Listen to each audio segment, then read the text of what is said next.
Good morning. Thanks for joining us. Do you know of a female right now who's flown those huge airplanes and has their own aviation camp right here in the Carolinas for your kids? Yep, she's back. It's Brenda E. Robinson. In our business, in broadcasting business, we have automation. You know, we used to have jocks that would work overnight. That overnight jock would get his break. You know, he could be famous in a little bit if he got it right, working at midnight. Automation's taken over for us.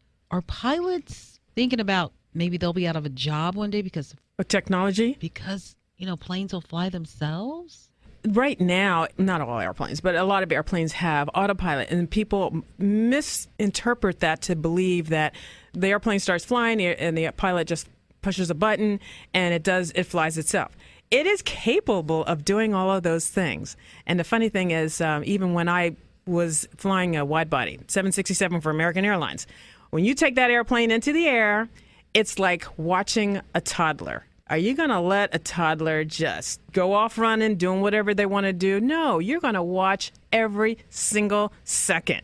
The purpose of an autopilot is to relieve the workload of a pilot. We have a lot of things to do. A lot of things are going on.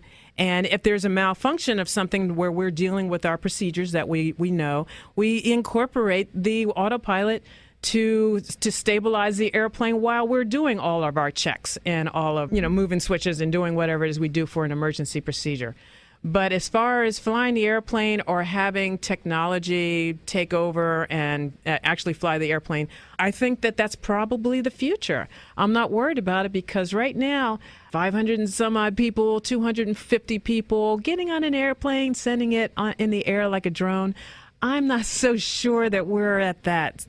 We're not even thinking along those lines. Maybe they're doing that with cars, and that's cool.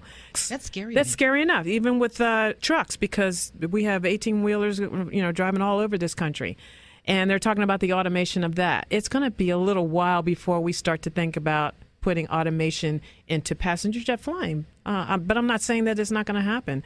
The cockpit, before we go on to more, the cockpit is just so tight. Do you ever, you want to hit that button, but you hit another button? No, never. Actually, Never. no. And there's so many switches and buttons and circuit breakers. I like to bring young people up there and take a look around and they go, oh, how did you learn this? And I go, one switch at a time. What does the switch do when it's on? What does the switch do when it's off? Does it light up a light? What happens when a light lights up? What do you do with that? Is it an emergency procedure? Is this a normal procedure?